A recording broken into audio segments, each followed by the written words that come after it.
Welcome back. Okay, today's show is sponsored by thestudiofresh.com. Thestudiofresh.com is where I got these awesome glasses from.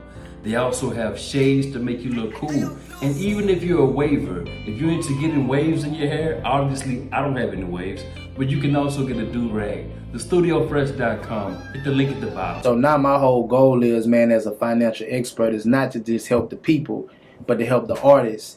And my goal is to start doing financial seminars by day. Right. And people that are fans of mine bundle a package together to where they can come get a financial experience from me and a concert. Right, so I don't know if you know other artists that have pulled that off yet before, but my goal is where you can get a full experience. A fan of mine could say, I'm going to a Boxx seminar in the daytime and you'll catch me in my suit and tie. Right. I'll teach you about your finances, and then later on that night, that same ticket could get you into one of my shows. All right, so Boxx is not only a hungry music artist, he's also a financial expert. Today, we're gonna find out why is he Louisiana's best kept secret when it comes to music and finances. Stay tuned.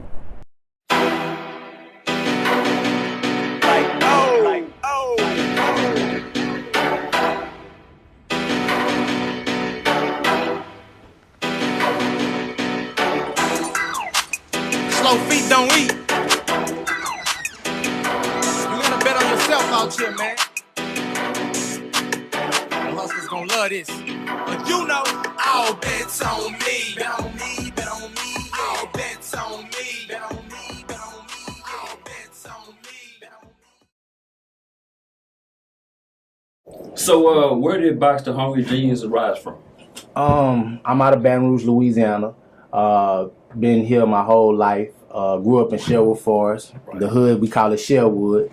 And basically that's where my humble beginnings started from. A lot of the things that I went through, a lot of the stuff that I learned in my life came from growing up there. I went to Bel Air High School. Right. My nickname Boxx came from my hood, the shape of my head, me rapping, all of that came, it was cultivated in Sherwood. Right.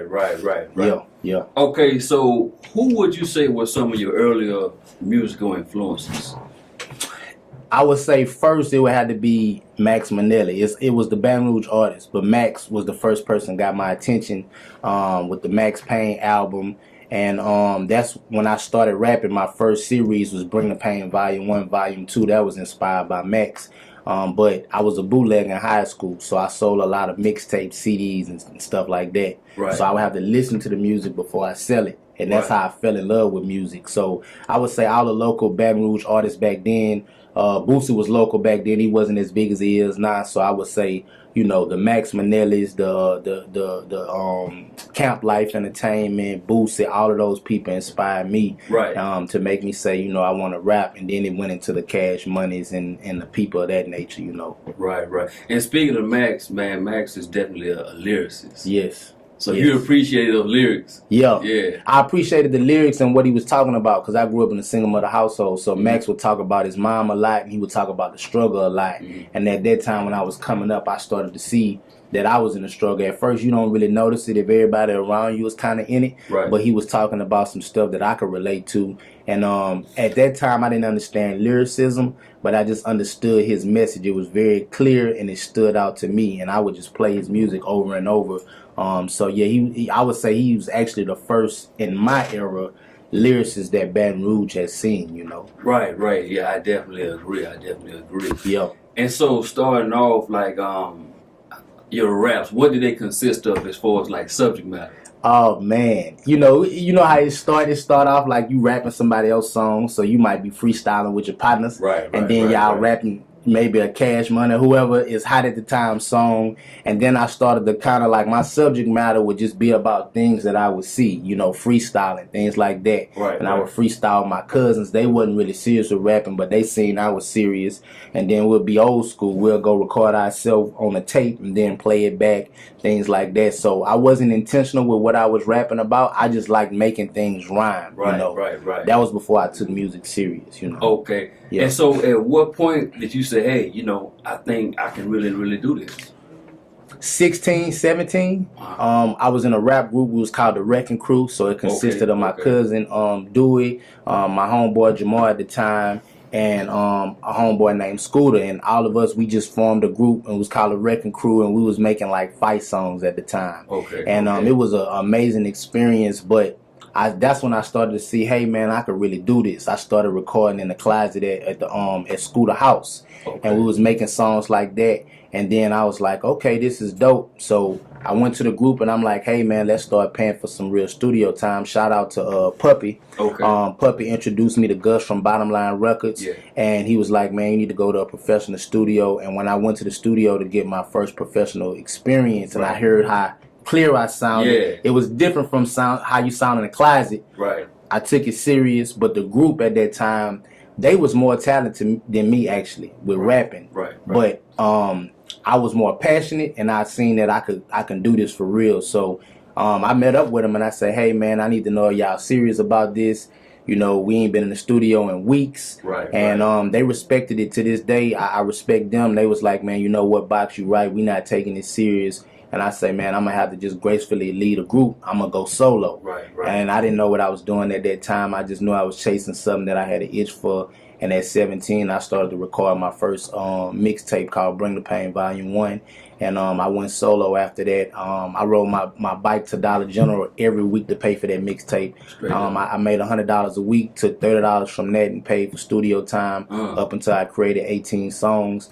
And then shout out to Candace, I signed my first record deal after I finished the mixtape. So it just show you how God worked, you know what I'm saying? I didn't have no deal, but as soon as I finished the mixtape that I paid for myself, I was approached by a label, and she was like, hey, look, since you done already paid for the mixtape, I'll pay for the promotion if you sign my record label. And my career started as an indie artist. Right. That's dope right there. I like that. I like the transgression of it.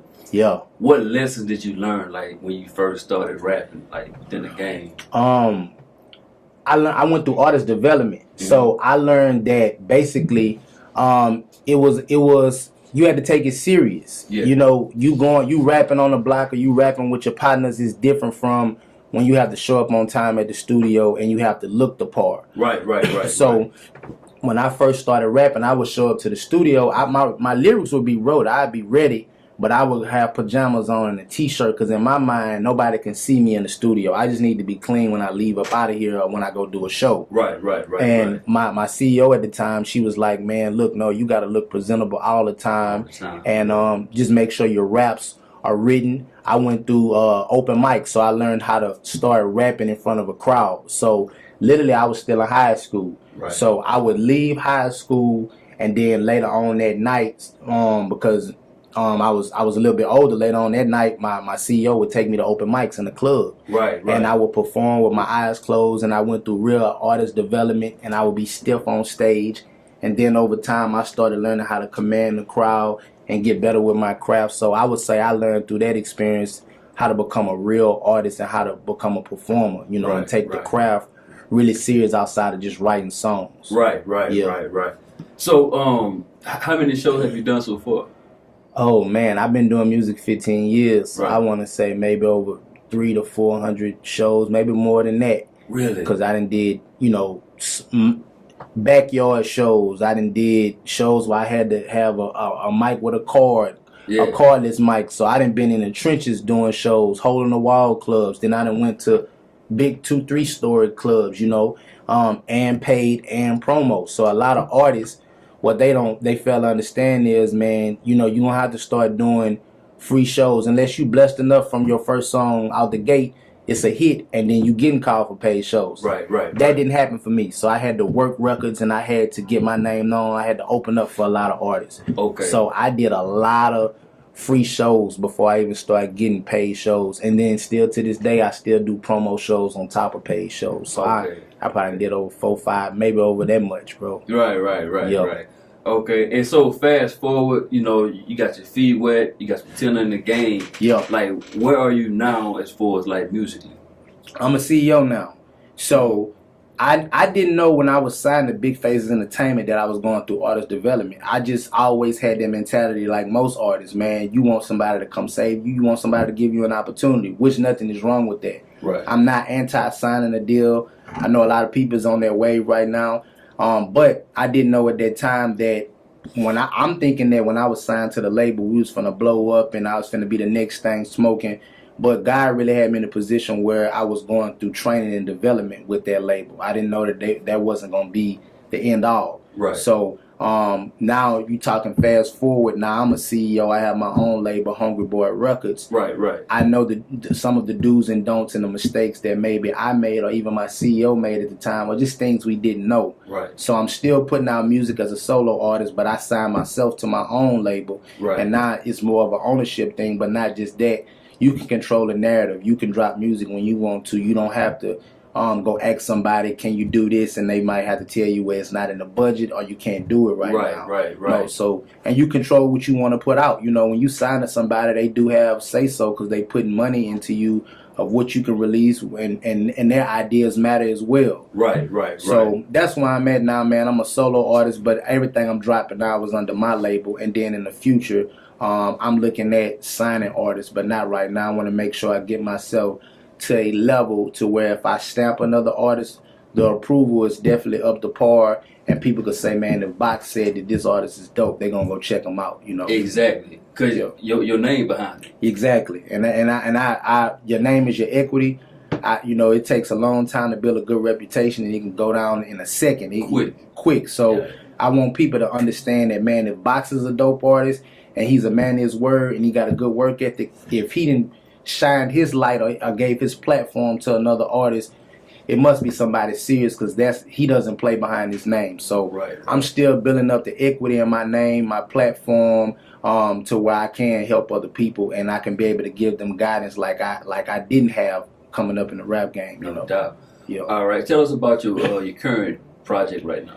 Pandemic Pressure. Yeah. So I released Pandemic Pressure, I want to say November the 3rd. I released it on www.voteforboxx.com. That's the website that anybody can get it. And it was by mistake, honestly. I was recording a few songs during the pandemic, and then before I knew it, I looked up. I'm like, okay, this sounds like I have a project on my hands, because all the songs cohesively started to sound like they can go on the same disc. Right. So I started creating a project, man, and before I knew it, I looked up and I was like in full album mode. And I'm like, okay, let's go with it. So I created the project. We just spoke about Max. I got Max on there, Big Head, the Dome Doctor, Samuel Maurice. I got some dope records on there, and I just created it during the pandemic, really for myself, to stay busy. It was very cathartic for me. The more that I created, the more that I felt good about myself. I hadn't put out a project in about 3 to 4 years because I was focusing on my entrepreneur endeavors. So it got me back in artist mode, and it made me more hungrier. So now I'm doing 16s, I'm doing verses for people. I'm back in full grind mode like I was like 10 years ago. You know? Yeah, on the way up here, I said, yo, B, who is that? Is that Boxx? Yeah. He bragging the pressure. Yeah, hey, man, I appreciate it. Salute to B. He been a supporter since day one. No doubt. And he really indulges and listens to the music. So, you know, that's what I make music for. Not so much as the money. It's like I want to be heard. If somebody can come away from listening to one of my records and they can say, man, it made me feel this way, or it brought up this memory, then I felt like I've accomplished my goal, you know? Right. Yeah. Well, to you, what does it mean to be an entrepreneur? Man, I think to be a risk taker. You know, entrepreneur is a trendy word right now. You know what I'm saying? Everybody could put that in their bio. I mean, I didn't know what an entrepreneur was. I've been in the life insurance industry for 7 years. So I was introduced to entrepreneurship out of really being desperate, you know, to have my freedom. You know, I was working at the car dealership parking cars, and I just knew me balancing doing shows, being a father, things like that. It was only so much I could do on the weekends. I was working 60 hours a week at my job, promoters calling me saying I need you in Florida, Alabama, and I couldn't take off. So entrepreneurship, I had to become an entrepreneur by default because it was nothing else that I knew of where I can control my time and my money. You know what I'm saying? So I wasn't one of them people like, oh, I want to be an entrepreneur because I see this person on Instagram or Facebook doing it. It was like, man, the only way I could be free is to choose this career. Right. And I think entrepreneurship is a risk taker because there's a difference between being an entrepreneur and then having an entrepreneur spirit. I always had an entrepreneur spirit. I was selling CDs in school and candy and all that type of stuff. Yeah. But I didn't even know the word entrepreneur existed. Right. You know what I'm saying? I know exactly what you mean. So it's risk taking. I always say the risk taker is going to be the decision maker. If you're the risk taker, you're the entrepreneur, you're always going to put yourself in position by betting on yourself to make the decisions and control your narrative. So I really think an entrepreneur is a risk taker. That's just as simple as I could put it, you know? You're right. When I was in middle school, I was selling candy.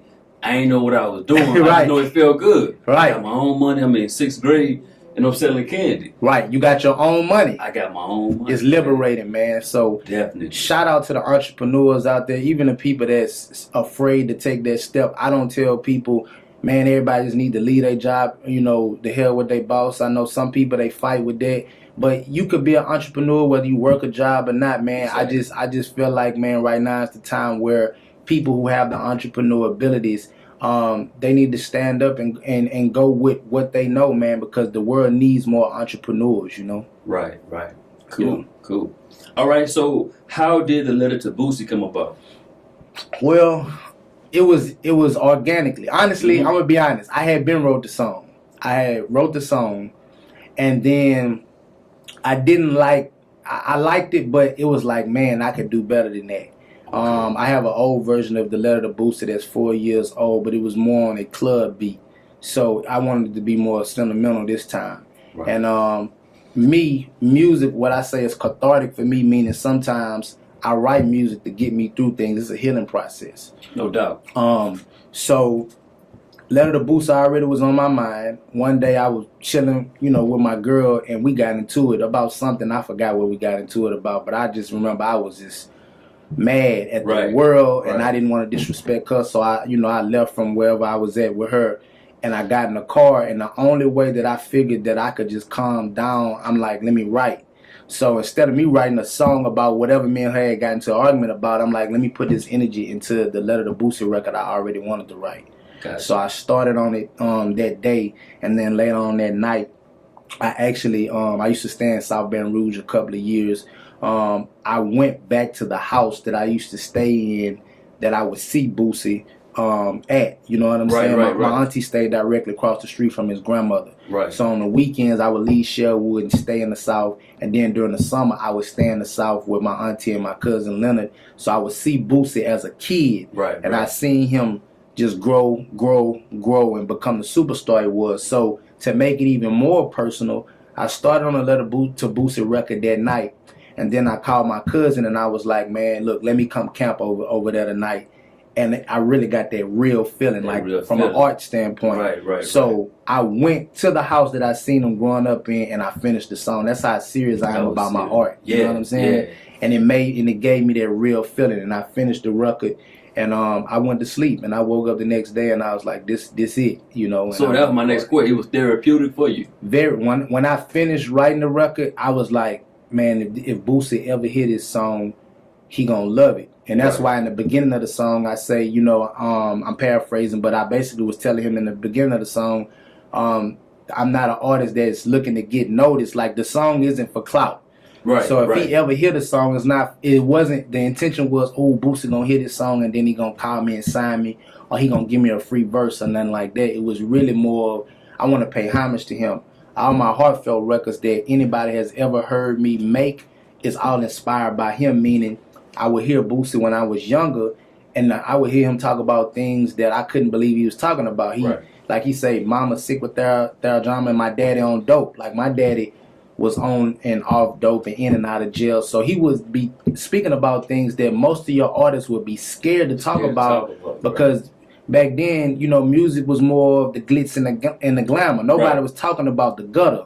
So when I was like, okay, he's not afraid to talk about the gutter and people still respect him, I need to start talking about my personal challenges. So all my heartfelt music is inspired by all the heartfelt music Boosie used to make. You know what I'm saying? So I just felt like we needed to pay him homage on this song, and I needed to let him know how much of an inspiration he was to me, because I done been in some tough situations in my life where, you know, I might have talked to God, and you know, God always answers, but He might not answer when you want to answer. Yeah, right. So you turn on some music, and the music gets you through the day or through the month until God gives you the answer. Or sometimes God will give you the answer through the music. No doubt. Yeah. So that's yeah, how man. music is. Shout out to Boosie, man. He's an inspiration. Ironically, I've never met him before, but we've been this close to each other. I know all of his family, his cousins. They know me. They, you know, when Boosie would be leaving to go to his concerts, his little cousins would be like, "Boxx, where you performing at tonight?" I like things for organically to come together. Okay. I been could have told his uncles, Uncle Heavy, you know, Uncle Tony. I know all of them. I could have told them, man, I want to meet Boo. But I felt like it need to happen when it's supposed to happen, not when it's forced. You know what I'm saying? You know, because I know a lot of artists know his family, but I want it to be natural. Right. You know. Right. All right. So not only you've been self-made CEO, awesome artist, you're also a financial expert. Yeah. How did that originate? Basically, I was at the car dealership, and I was going through a tough time at the car dealership. I was making good money, but I didn't have that freedom. Right. And I went home that night. I had never said a specific prayer like I did this night.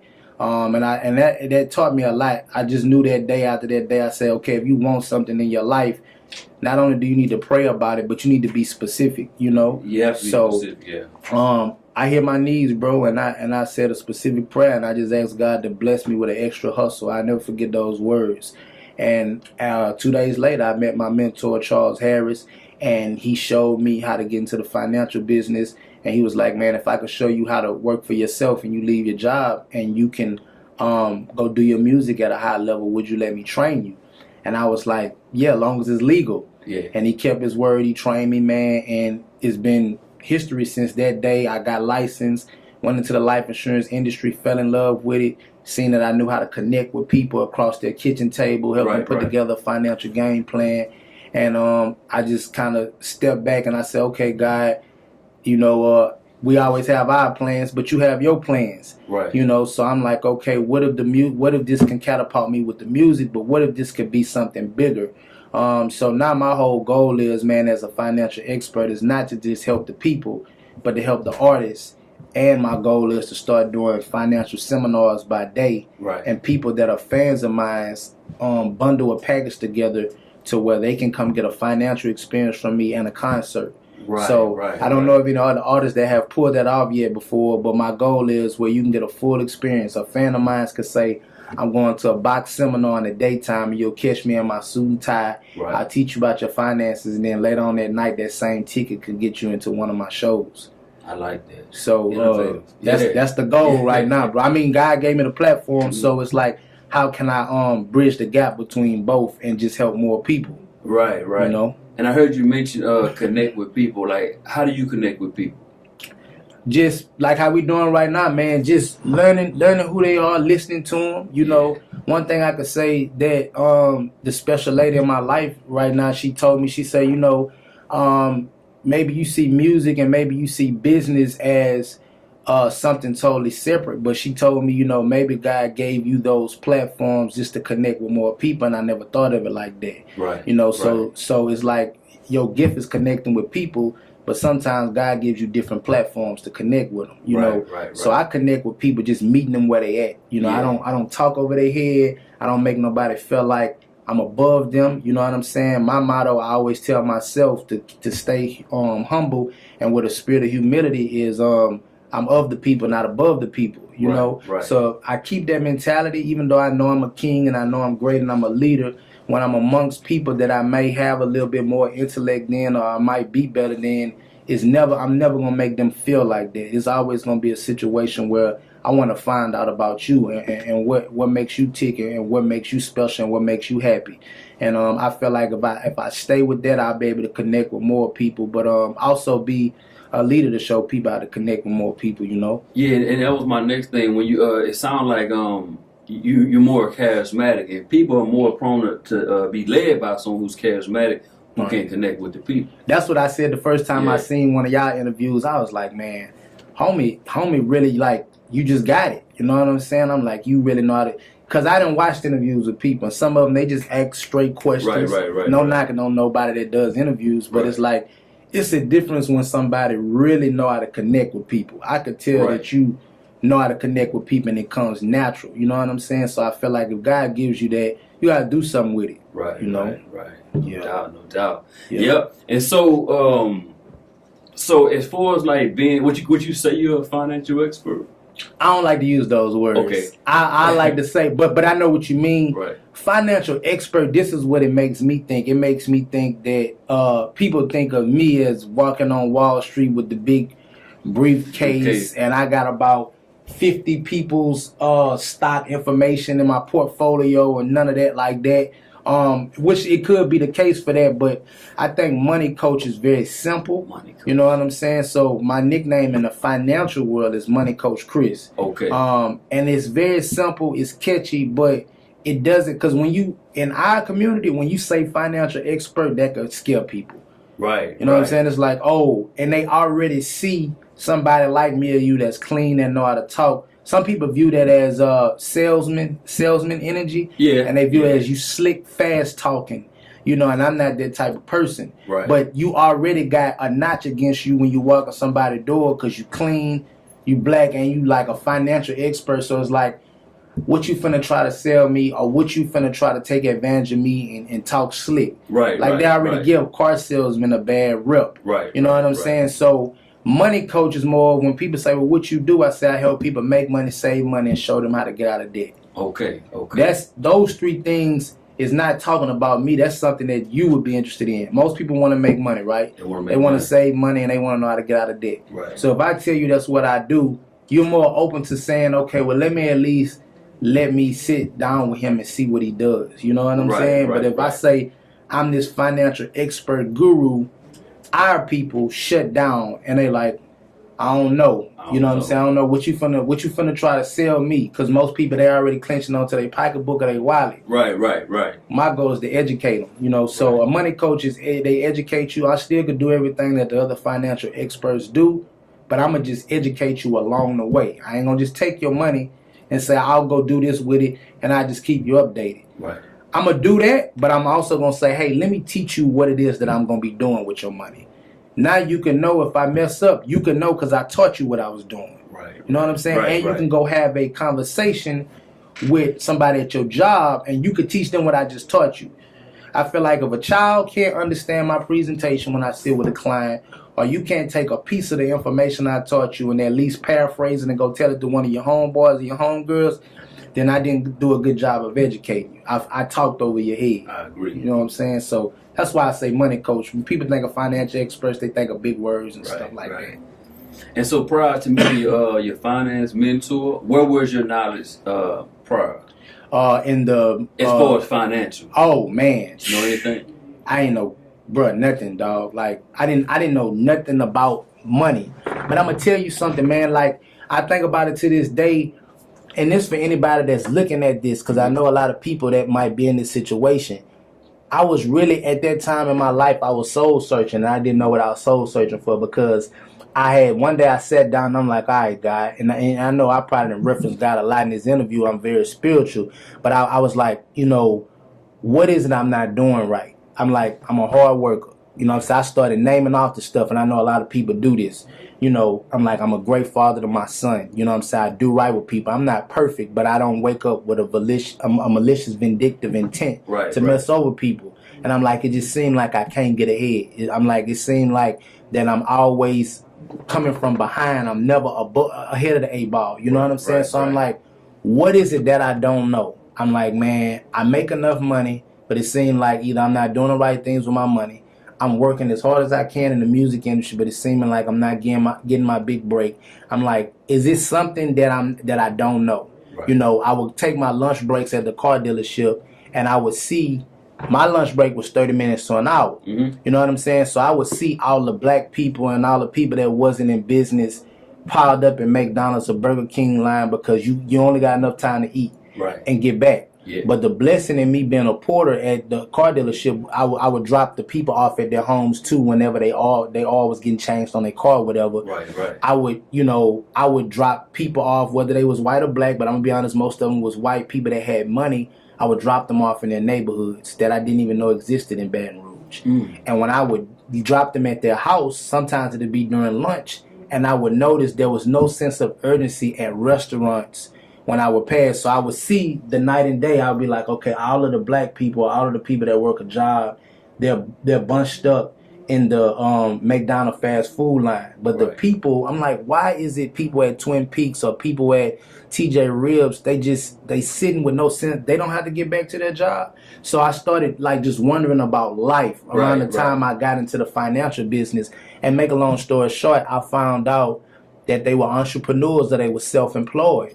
You know what I'm saying? So it was at that point I started on my own. Before I even got in the financial industry, I'm like, okay, I need to learn about just different thinking and entrepreneurship. So I think the first book I went and bought was one of Master P books, and then I went and bought a Russell Simmons book about meditation and how to think different. And when I bought that book, it's like when guys seen that I was going to seek the information, it was like, okay, now he's open for me to bring entrepreneurship to him. So before the finance, I was already like kind of wondering why I wasn't getting ahead. And I found out it was the number one reason was my thinking, my poverty thinking, and number two, no financial literacy. So I didn't know anything about money. My mom didn't teach me about money. She taught me about values, keeping your word with people, being a stand-up individual. If you tell your son you're going to do something, you need to do it. If you tell somebody you're going to do something, you need to do it. Don't lie to people. So I had the morals and the values, but she didn't sit down with me and say, this is a mutual fund. This is how you save money. Save 10% of your income, son. That wasn't taught to me, and that's no disrespect to her. That just wasn't taught in my household, as is not in a lot of African-American households. So I had no financial literacy background. I just had a work ethic. I was a hustler, but I still had poverty.